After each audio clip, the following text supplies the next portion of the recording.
everybody, it is Steve, your friendly neighborhood lawn gnome. Welcome back to another video over here on That's Comical, and if you're watching and it happens to be a Wednesday, happy new comic book day. Well, in case you've forgotten, we not only talk about Western comic books here, we also talk about manga/anime too.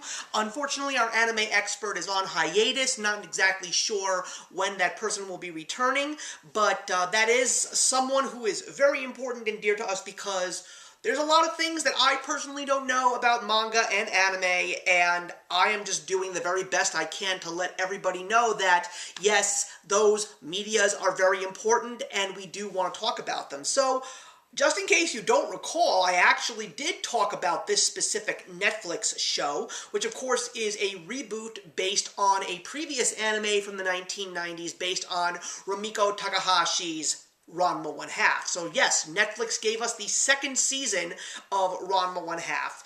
And if I'm going to be honest, there's really not much for me to say, besides the fact that it is still very much enjoyable.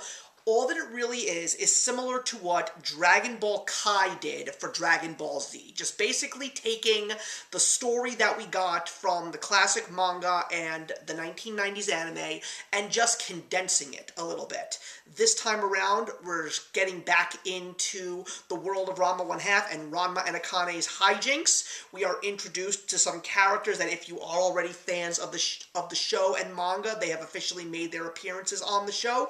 We get introduced to Great-Grandma Baba, we get introduced to Haposai, and we get introduced to Moose, and strangely enough, and again, I am someone who never read the manga, but I am a big fan of the original anime. I actually own all 7 seasons and the OVA episodes. I wasn't a big fan of the 2 feature films, but we are also introduced to Ukyo Kawanji, and Ukyo is not introduced in the original show until the 3rd season. So, for me personally, you can definitely tell that this is a very condensed show, and I do recall a lot of the things that did take place in the original show, like the whole scene, the whole Romeo and Juliet story arc, which is definitely hilarious and fun, as well as the part of the story where Ranma couldn't change back into a male form because of a curse that was put on him by Shampoo's great-grandmother Baba, which basically caused him to really burn when he gets doused with hot water and can't change back.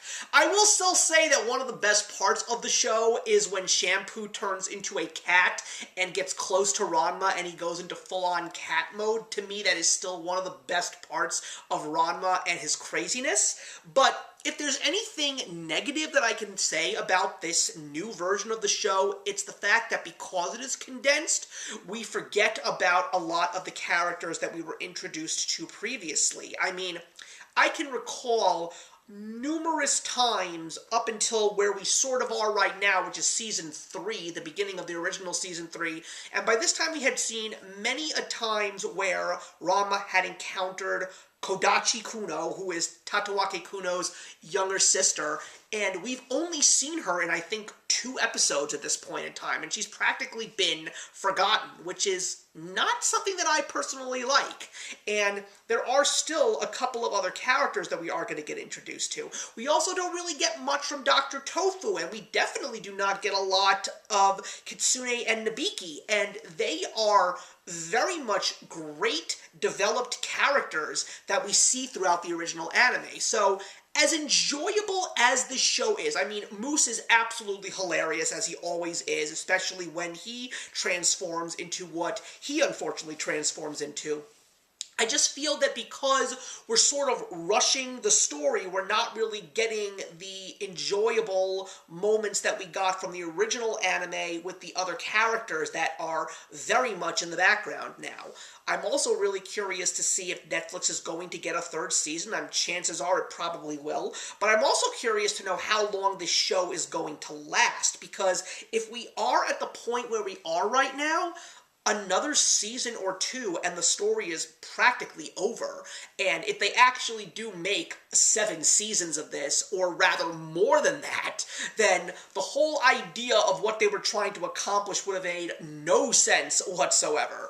My advice to you is, if you love Ranma 1/2, especially if you are a fan of the manga and you've never seen the original anime, but you are enjoying this, I beg you to hunt down the original series. It is so much more fun. It's got more episodes. It's got more length to it. There are some episodes that, yes, are very much boring, but the thing that the new show lacks, that the old show had, was character development for everybody, and that's why I would recommend it. Still, I had a good time with Ranma 1/2 Season 2, and I'm looking forward to Season 3. So for that being said, leave your comments in the box below. Let me know if you've been enjoying the Netflix version of Ranma 1/2, if you have read the original manga, if you are a fan of the original anime. I'd love to talk to you about it, and I will see you in the next one.